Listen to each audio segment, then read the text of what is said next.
Welcome to Our Girl Relationships. We talk about the problems people face in their day to day lives. Let's start with the video. My mom has always been a bit of a basket case. My dad has never been in the picture, so it's always just been her and I. She usually can't hold a job for more than a year, and there's always been a revolving door of boyfriends and husbands coming in and out of her life for as long as I can remember. To say that it was an unstable environment to be raised in would be an understatement. I cut all ties with her a few years back. I'm 32 now, and after dealing with her drama my entire life, I had finally had enough. She had shown up on my doorstep begging for money more times than I could count, and as difficult as it was to turn away my own mother, one night I finally told her no. After that, she didn't come around again, which was surprising because in the past she was always the type to guilt trip me until I gave in and gave her what she wanted. After that last night, I always worried about how she was doing out there on her own. No doubt paying her rent with money she conned out of her boyfriend of the month. But I knew it was for the best to not have contact with her anymore. I have my own life now. I live in an apartment in a larger city about 2 hours away from my hometown. I have one roommate and work as a technology repair technician. It's taken me a long time to build up my life to this point since I started with next to nothing, and I refuse to let my mother continue to show up and cause setbacks. I worked too hard to let her bring me down the way she used to. That's why when she showed up unannounced last night for the first time in years, I knew I had to shut things down between us for good. It was 2 a.m. Leave it to my mother to show up at the most inconvenient times. Rather than hearing the usual doorbell that we are accustomed to, my roommate and I were woken up by loud, non-stop pounding on the door. It scared me half to death, and I stumbled cautiously to the door to look through the peephole. When I saw it was her, I groaned loudly. "What the hell?" my roommate said, rubbing sleep from his eyes as he came out of his room to see what all the commotion was. "Forget about it. Go back to bed," I said. "It's my mom." Hearing this woke him up a little bit and his eyes widened slightly. "Oh, like the mom from all of your stories? Shit, man." "Yep, that's who." She had come up in conversation before, so my roommate was familiar with how crazy she was. Like when I was in fifth grade and she went on a 3-day alcohol bender, leaving me alone in our trailer home with nothing but ramen noodles to eat. Or when I tried to apply for my first car loan at 21, but realized my credit was completely trashed because she had maxed out multiple credit cards in my name before I even reached adulthood. The list goes on. My mom was still banging on the door. I nodded to my roommate as if to say, "Yup, that's mom. Now go back to bed before this gets ugly." He retreated back to his room, but I knew he was likely standing right on the other side of the door, listening in on us. I took a deep breath and turned the door handle. My mom almost fell into our apartment since she was leaning so heavily against the door. When she regained her balance and looked up at me, I could tell she was still the same old mom. Desperation and sadness filled her eyes. But no matter how much my heart told me to pity her, my gut told me to stick to my guns and stay firm. I couldn't let her tear me down again after all this time. "Oh, Tommy," she said, throwing her arms around me. Her breath reeked of alcohol, and I wasn't surprised. I quickly shrugged her off. "What do you need, Mom?" I said shortly. The faster I could get her out of here, the better. She looked hurt, as if she wasn't expecting this reaction from me. "It's not me that needs help, it's John. They took him down to the police station. All I'm asking is that you spot me some cash this one time to bail him out. I promise I'll pay you back as soon as possible." Now I was confused. "Wait, slow down," I said. Who's John? She laughed out loud as if I was supposed to catch on to whatever was funny. When I didn't respond, she said, "You know, John, my husband." I rolled my eyes. Sure, my mom had countless guys always coming and going, but she always used to at least let me know when she decided to marry one of the poor guys. This was the first time I had heard of John. "No, Mom, I don't know John. How long have you been married?" She squinted her eyes and looked like she was concentrating really hard, trying to figure out how long it had been. Let's see, like 2 years now? We must have just gotten married after you decided to stop talking to me, she said. Here we go with the guilt trips. Yeah, must have been, I said dryly. What did John do? It was the dumbest thing, she said, slurring her words slightly. He just needed to go really bad. But we were hanging outside the bar and he decided to whip it out right there on the street to pee. Except a cop was driving by and saw his you-know-what, and that jerk actually arrested him over it.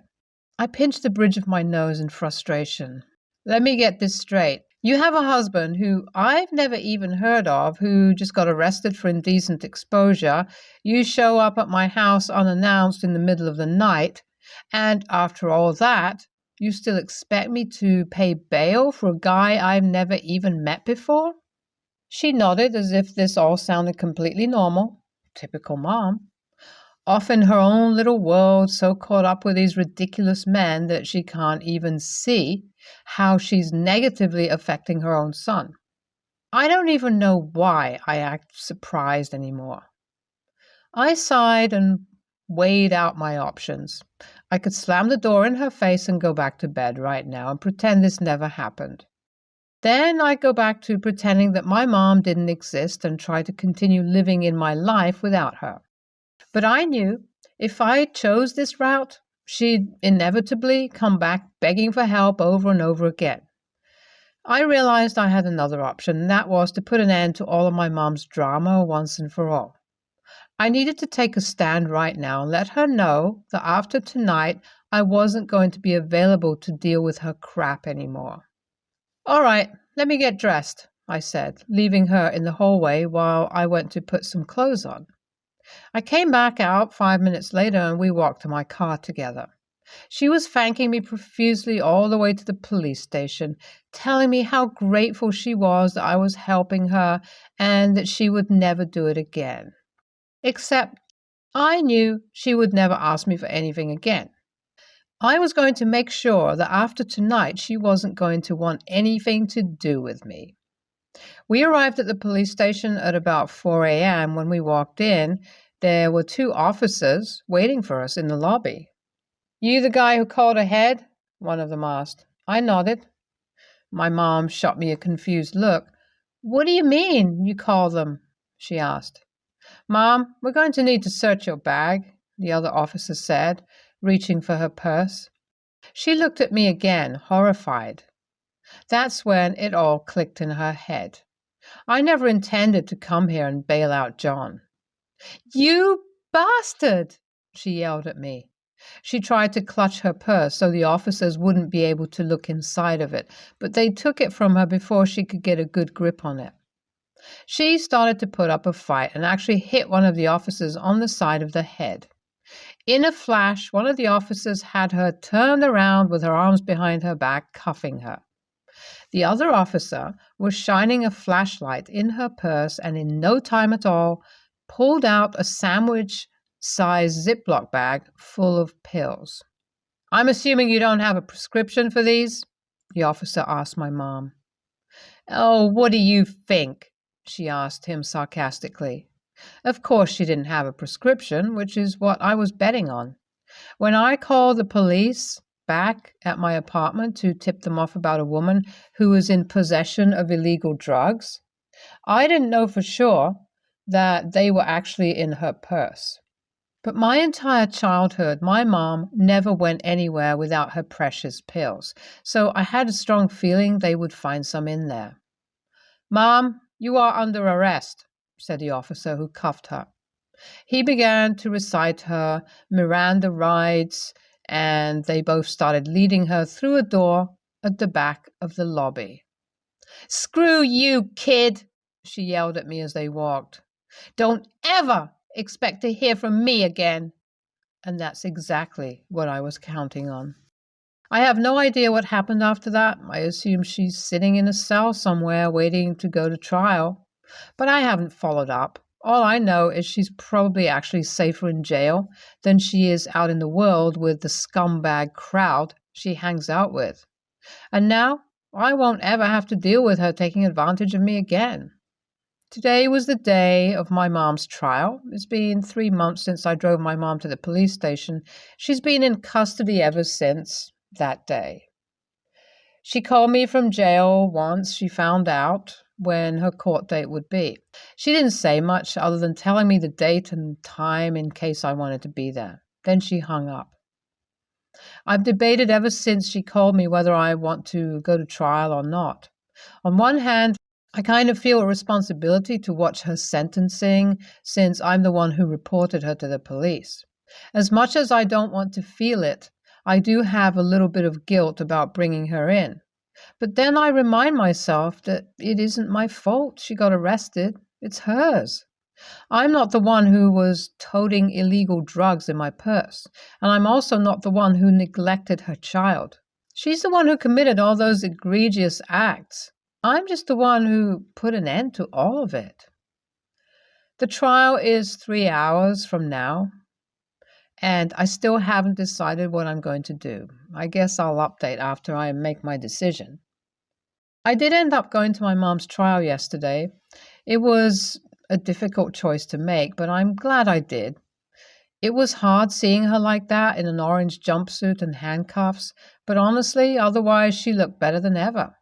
She was completely sober, and she didn't look as tired or disheveled as she usually did. At first, when they brought her into the courtroom, she saw me but didn't make eye contact with me. Normally, my mom would have been full of hatred towards a person who wronged her like I did. But that day, she actually seemed ashamed, like she knew she had messed up. I think that's the first time I ever saw her look remorseful. The case was pretty straightforward. There was no denying that my mom was carrying illegal amphetamines in her purse, so she was charged with a felony. She pleaded guilty, and that was that.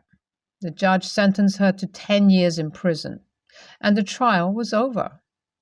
As everyone was standing to leave, a man held my mother by the arm and began to lead her out of the room. That was when she made eye contact with me for the first time that day.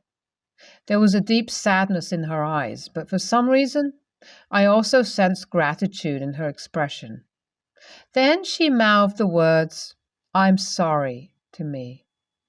All I could do was nod in return. This was something I never expected. I thought my mother would hate me for the rest of her life for what I did, and that we would never be in contact again. But maybe this is exactly what she needed, what we both needed. Never once has my mom apologized to me for her behavior, so knowing she said those words lifted a weight off my shoulders that I didn't even know I was carrying. I don't know what's going to happen in future, but a small part of me hopes we may be able to mend our relationship one day. I'm not getting my hopes up too high, though. My mom has been in prison for 2 years now, and I never thought I would say this, but our relationship is better than it ever has been. I've been visiting her once a week ever since she was put away. It was difficult the first time because I was afraid of what our encounters would be like. But she actually thanked me for getting her the help she didn't realize she needed. She ended up getting her sentence lessened for good behavior and will be getting out 4 years from now. It's like she's a completely different person, and I can't wait to see how our relationship grows from here. NAH. I have actual tears over this story. That was a difficult thing you had to do, but I'm happy it worked out in the end for both of you. NAH. Wow. Initially, I thought that you were the biggest a-hole in the world for snitching on your mom. But I can see that in this situation, she was just a hurting addict and you were a hurting son, and that was the best thing you could have done for her. Kudos to you, man. My boyfriend and I have been together for 4 years, and we recently celebrated our anniversary. He got me a really beautiful necklace that has both our birthstones and our cats. I've been obsessed with it since he gave it, and I've been wearing it everywhere I can. His family throws monthly get togethers. We normally miss them since they aren't the nicest people to me, but he had promised them he'd come this time since it was his little sister's birthday. He told me I didn't have to go, but I felt a little bad if I let him deal with them alone, so I decided to come along too.